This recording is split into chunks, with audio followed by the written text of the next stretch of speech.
Oke, baik. Kita masuk di logika matematika untuk yang bab 4 ini, tapi di bagian 2 atau part 2. Nah, di sini subbab materinya adalah operator matematika. Apa itu operator matematika? Sebelumnya saya review dulu terkait negasi. Negasi kemarin adalah suatu ingkaran, ya. Negasi di sini pengertiannya adalah pengingkaran terhadap nilai kebenaran suatu pernyataan.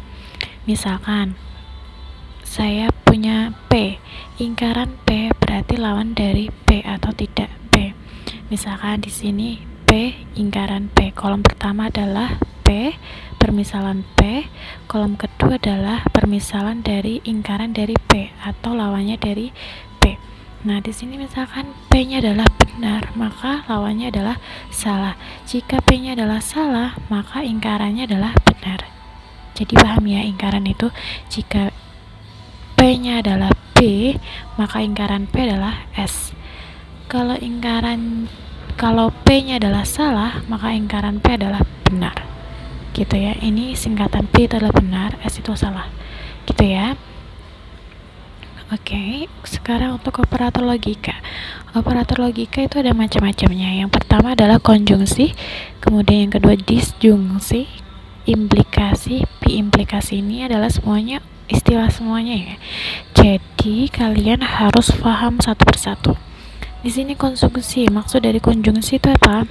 Konjungsi itu penggabungan dua pernyataan atau lebih dengan operator dan. Jadi ada dua kalimat, kemudian disambungin dengan kata dan. Misalkan Santi makan bakso dan Ani makan siomay. Nah, dari penggabungan dua pernyataan tersebut digabungkan dengan kata dan. Itu namanya kalimat konjungsi. Kalau di dalam variabel nih, misalkan saya punya P dan Q. Dan itu disimbolkan dengan seperti ini, simbol ini. Ini adalah dan. P dan Q, bacanya gitu. P dan Q. Ini adalah bacanya P dan Q. Itu adalah konjungsi. Kita tahu istilah-istilah dulu ya. Kalau disjungsi itu penggabungannya dengan kata atau. Dua kalimat dengan penggabungan kata atau. P atau Q, ini bacanya, simbolnya seperti ini. Gitu. Nah, sekarang implikasi. Kalau implikasi itu jika titik-titik maka jika Ani memakai kacamata, jika hari ini hujan, maka Ani memakai payung. Itu contoh gampangnya. Jadi ada kata jika titik-titik maka titik-titik. Jika hari ini hujan, maka Ani memakai payung.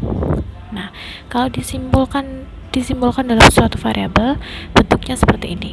P tanda panah ke kanan, Q. Bacanya jika P maka Q. Begitu ya. Nah, kalau implikasi bagaimana? Implikasi itu penggabungannya dengan titik-titik jika dan hanya jika. Misalnya, hari ini hujan jika dan hanya jika matahari, jika hanya jika ada awan. Nah, misalkan hari ini hujan jika dan hanya jika awan mendung. Hari ini hujan jika dan hanya jika awan mendung. Jadi kalimat itu ada kata sambungnya jika dan hanya jika. Kalau ditulis dalam simbol seperti ini, P jika dan hanya jika Q, bacanya gitu. Di implikasi itu tanda panahnya ada dua. Kalau implikasi cuma ada satu. Kalau dan tadi gini atau gini. Begitu ya. Saya lanjutkan. Ini paling gampang. Tabel nilai kebenaran. Perhatikan nih. Premis itu apa? Premis itu misalnya. Misal pertama, misal kedua. Misal pertama adalah disimbolkan P, misal kedua adalah disimbolkan dalam bentuk Q. Nah, untuk P di sini saya berikan contoh di sini B benar-benar salah-salah. Yang kalian acuin adalah cuman P dan Q, kolom P dan Q aja. Kolom P ke bawah, kolom Q ke bawah. Yang lainnya ini penyesuaian dari kolom P dan Q.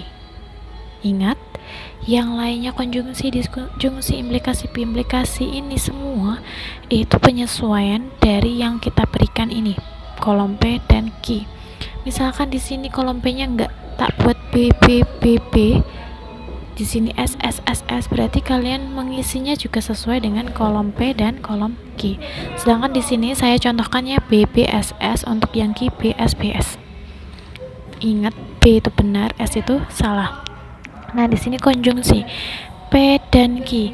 Ingat, kalau P dan Q konjungsi itu jika keduanya benar. Kalian perhatikan yang saya bold ini, yang saya tebalkan ini. Yang saya tebalkan di sini, jika keduanya benar, maka dia benar. Berarti yang lainnya salah. Misalkan di sini BS, SS, BS, SB, SS itu salah. Jadi yang kita ingat di konjungsi itu adalah jika keduanya benar, maka dia benar. Gitu ya. Kalau disjungsi itu P atau Q simbolnya. Nah, yang kita bold adalah yang S ini. Jika keduanya salah, jika premis pertama dan kedua jika keduanya salah, maka hasilnya adalah salah, yang lainnya benar. Entah itu B, B, B, S, S, B, itu dia nilainya benar. Kebalikan dari konjungsi. Kalau konjungsi itu keduanya benar, kalau disjungsi keduanya salah, konjungsi keduanya benar. Gitu ya. Sedangkan di sini implikasi P maka Q. P maka Q di sini kalian perhatikan yang bold ini, yang tebal, yaitu salah, S ini. S di sini jika premis kiri benar, premis kanannya salah, maka dia salah. Jika BS maka S, berarti yang lainnya adalah benar. Entah itu BB, SB, SS, dia adalah benar. Ingat, implikasi jika BS atau kedua yang kiri benar, yang kanan salah, itu maka salah. Sekarang B implikasi, ini ada dua yang kita harus ingat, B sama B. B jika keduanya sama. Nah, untuk B implikasi yang kita ingat hanya jika keduanya sama, maka dia adalah benar. Kalau implikasi tadi, jika dia BS maka dia S. Kalau B implikasi, jika keduanya sama, maka dia benar. Berarti BSSB salah. Gitu ya. Ingat lagi, ini saya ulang. Untuk konjungsi, jika keduanya benar, maka benar, yang lainnya salah. Untuk disjungsi, jika keduanya salah, maka salah, yang lainnya adalah benar. Kalau implikasi berarti jika BS salah, maka yang lainnya adalah benar. Kalau B implikasi keduanya sama, maka dia benar, yang lainnya salah. Kita ke contoh biar nggak bingung. Ini simpulannya ya. Jadi konjungsi akan bernilai benar jika kedua premis benar. Ini simpulan yang saya sebutkan tadi. Kita ke contoh langsung saja. Nah, pertanyaannya seperti ini. Nilai kebenaran pernyataan majemuk dari ingkaran P maka Q atau ingkaran Q. Wah, banyak sekali nih. Nah, di sini saya bilang di sini tadi yang kita ajui adalah premis pertama dan kedua, P dan Q. Yang lainnya adalah penyesuaian. Gimana cara mengerjakannya? Nah, di sini untuk P B B S S, Q-nya B S B S. Pertama, dari yang pertama ini, yang di dalam kurung kita kerjakan. Ingkaran P, sudah ada belum kolomnya? Belum, kita buat ingkaran P, kolom ingkaran P. Ingkaran P berarti lawan dari P. Kalau di sini B, B, S, S, berarti ingkaran dari B adalah S, ingkaran P, S, ingkaran S, B, ingkaran dari S, B. Gitu kan? Paham ya? Ingkaran dari benar adalah salah, ingkaran benar adalah salah, ingkaran dari salah adalah benar, ingkaran dari salah adalah benar. Selanjutnya, maka Q. Udah ada belum kolom ingkaran P maka Q? Belum, kita buat kolom ingkaran P maka Q.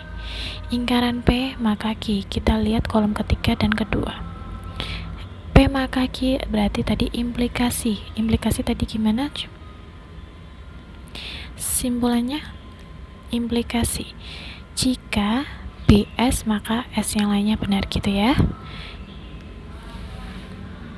Jika BS maka S. Nah, sekarang yuk cari yang BS. Nah, ini BS maka dia S, yang lainnya adalah benar. Gitu, gampang ya. Sekarang ingkaran Q udah ada belum? Belum ada. Nah, kita buat kolom ingkaran Q. Ingkaran Q berarti lawannya dari Q. B S, S jadi B, B jadi S, S jadi B. Nah, kemudian lingkaran P ada, maka Q atau lingkaran Q kita sambung untuk kolom keempat dan kelima ini di kolom ini. Oke, jadi untuk yang ditanyakan, kolom yang ditanyakan adalah lingkaran P, maka Q atau lingkaran Q. Jadi kolom 4 dan kolom 5 yang perlu kita perhatikan, kolom kuning dan kolom hijau. Nah, kalau atau di sini adalah disjungsi. Disjungsi itu jika keduanya salah, maka dia salah. Perhatikan, adakah yang salah-salah? Nggak ada SS, berarti yang semuanya adalah benar. Maka hasilnya adalah D. Benar. Oke, saya kira sudah paham. Terima kasih untuk hari ini, untuk materi dari hari ini. Semoga bermanfaat. Wassalamualaikum warahmatullahi wabarakatuh. Selamat untuk berproses. Tell me pretty lies, look me in the face, tell me that you love me.